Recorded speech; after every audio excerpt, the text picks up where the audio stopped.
نحمده ونصلي ونسلم على رسوله الكريم اما بعد فاعوذ بالله من الشيطان الرجيم بسم الله الرحمن الرحیم صدق اللہ العلی العظیم.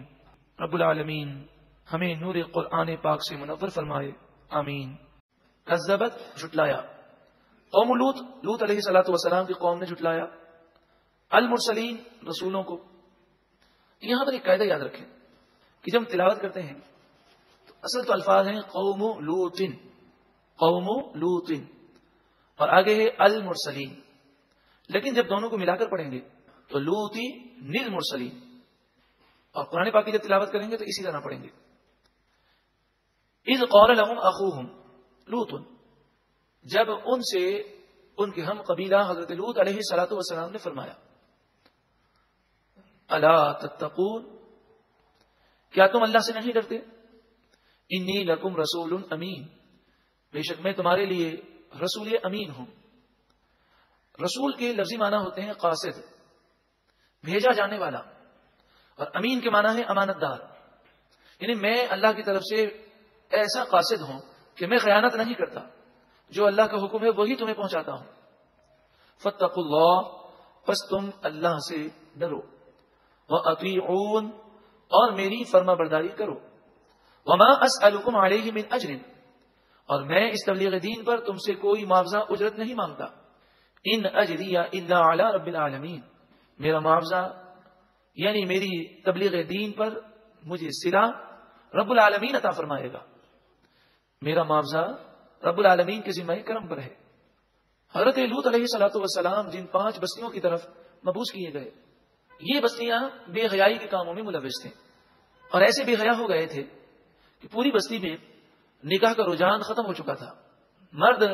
مردوں سے اپنی شہوت کو پورا کرتے، جس کی یورپ میں ایسے لوگ بے شمار ہیں، بلکہ بعض ممالک کے اندر تو قانونی طور پر بھی انہیں اجازت ہے کہ مرد سے نکاح کریں، عورت سے شادی کرے. یہ کھلی بے حیائی اور بے شرمی ہے. لوط علیہ الصلوۃ والسلام کی قوم بے حیائی میں مبتلا تھی. بے حیائی کرنے والوں اور بے حیائی کو پھیلانے والوں کے لیے عبرت ہے. اتأتون الذکران من العالمین، کیا تم سارے جہاں میں صرف لڑکوں کے پاس آتے ہو؟ یعنی اللہ تعالیٰ نے تمہارے لیے عورتیں بنائی ہیں، تم ان سے شادی نہیں کرتے، اور تمہارے تعلقات مردوں سے ہیں، لڑکوں سے ہیں. وَتَذَرُونَ مَا خَلَقَ لَكُمْ رَبُّكُمْ مِنْ أَزْوَاجِكُمْ، تمہارے رب نے تمہاری بیویاں جو تمہارے لیے بنائی تم انہیں چھوڑ دیتے ہو، ان کی طرف تمہاری کوئی رغبت نہیں، اور بے حیائی کے کاموں میں ملوث ہو. بل انتم قوم عادون، بلکہ تم حد سے بڑھنے والی قوم ہو. گو کہ یہاں پر لوط علیہ الصلوۃ والسلام کی قوم کی مذمت دوسرے انداز میں اور دوسرے اعتبار سے ہے، مگر فی زمانہ بے حیائی اس قدر عام ہو گئی کہ نعوذ باللہ من ذالک، ایسے نادان بے شمار ہیں کہ جنہیں اپنی بیویوں سے کوئی دلچسپی نہیں ہوتی. عورت ہے وہ شوہر کے حقوق ادا نہیں کرتی، غیر مردوں میں مبتلا ہے، اور شوہر ہے تو وہ بیوی کے حقوق ادا نہیں کرتا، غیر عورتوں میں مبتلا ہے. اس ہم یوں کہہ سکتے ہیں کہ شیطان نے حلال کام جو ہے اس سے توجہ ہٹا کر حرام میں مبتلا کر دیا. انسان اگر بد نگاہی کرے، اگر غیر عورتوں سے گفتگو کرے، بد نگاہی کرے، ان سے بظاہر وہ دوستیاں کرے، چاہے وہ یہ کہے کہ یہ دوستیاں میری کوئی ایسی دوستیاں نہیں ہیں، یہ سب حرام اور جہنم میں لے جانے والے کام ہیں. مجھے بڑا افسوس ہوا، مجھے کسی نے بتایا کہ ٹی وی پر ایک شخص جو آزاد خیال ہے لیکن اپنے آپ کو دین کا عالم سمجھتا ہے، لیکن وہ عالم نہیں ہے، صرف فرفر انگلش بول لینا اور چند عربی کے جملے یاد کر لینا اور ترجمہ یاد کرنے سے کوئی عالم نہیں بن جاتا. تو اس لیے سوال کیا گیا کیا مرد اور عورتوں کی دوستیاں، نامحرم مرد نامحرم عورتوں سے دوستی رکھیں، تعلقات رکھیں، تو کیا حرج ہے؟ تو اس نے کہا اس میں کوئی حرج نہیں ہے، بس دل پاک ہونا چاہیے. ارے رسول اللہ صلی اللہ علیہ وآلہ وسلم تو دیکھنے سے منع فرماتے ہیں. آپ یہ فرماتے ہیں کہ کوئی مرد کسی عورت کے ساتھ تنہا نہ بیٹھے، کہ نامحرم عورت کے ساتھ جب وہ تنہا بیٹھے گا تو تیسرا شیطان ضرور ہوگا. تو آپ تو اس لیے منع کر رہے ہیں، تو یہ عالم نہیں ہو سکتا، یہ تو شیطان ہے کہ جو علماء کا لبادہ اوڑھ کر، پینٹ شرٹ اور ٹائی وہ لگا کر، کلین شیو ہو کر، ننگے سر قرآن کا درس دے رہا ہے. تو یہ تو کوئی قرآن کا درس دینے والا نہیں بلکہ انسانی روپ میں شیطان ہے کہ جو رسول اللہ صلی اللہ علیہ وآلہ وسلم کی شریف احادیث کے خلاف لوگوں کا ذہن خراب کر رہا ہے.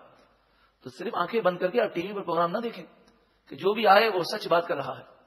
ہمیں یہ دیکھنا ہے کہ ٹی وی پر آنے والا کوئی الہامی یا وحی کی باتیں نہیں کرتا.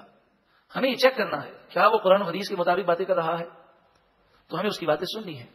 اور اگر اس کے عقائد درست نہیں یا وہ بے حیائی والی باتیں کر رہا ہے اور لوگوں کو مس گائڈ کر رہا ہے تو ہمیں اس کی تقاریر نہیں سننی. کہیں ایسا نہ ہو کہ ان کی تقاریر سن کر ہمارا ایمان برباد ہو جائے. اس لیے کہ گناہ کو گناہ سمجھنا یہ فرض ہے. اگر گناہ کو گناہ نہیں سمجھیں گے اور جائز سمجھیں گے تو یہ مزید بڑا گناہ ہے اور بسا اوقات ایمان برباد ہو جاتا ہے.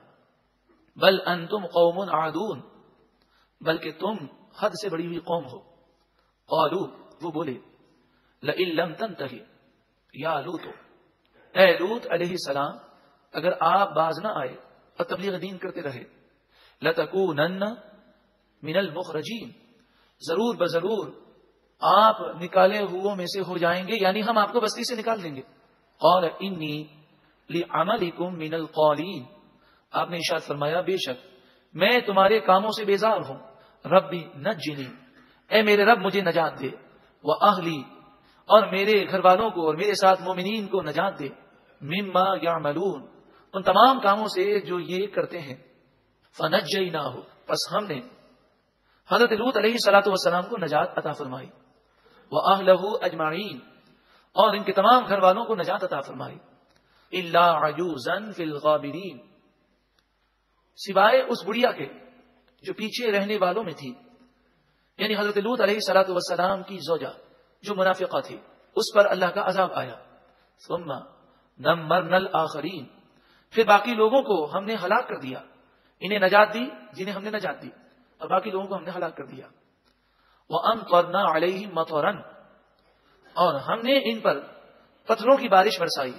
فَسَاءَ مَطَرُ الْمُنذَرِينَ، ڈرائے ہوئے لوگوں کی سب سے بری بارش تھی. یعنی آج تک جن لوگوں پر عذابات آئے ان لوگوں پر یہ سب سے سخت عذاب تھا کہ پتھر مار مار کر ہلاک کر دیے گئے، اس لیے کہ وہ بے حیائی کے کام کو فروغ دیتے تھے. ایسے لوگوں کے لیے دنیا اور آخرت میں سخت سزا ہے. الحیاء من الایمان، نبی اکرم صلی اللہ علیہ وآلہ وسلم نے بہت زیادہ زور حیا پر دیا ہے. آپ نے فرمایا الحیاء من الایمان، حیا ایمان کا اہم جز ہے. اگر شرم و حیا کسی کے دل سے نکال دی جائے تو ایک نہ ایک دن وہ ایمان سے بھی محروم ہو جاتا ہے.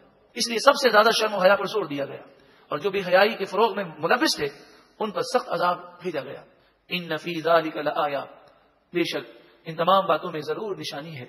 وما کان اکثرهم مؤمنین، اور ان میں سے اکثر ایمان لانے والے نہیں. وان ربک لہو العزیز الرحیم، اور بے شک آپ کا رب ضرور وہی غالب مہربان ہے.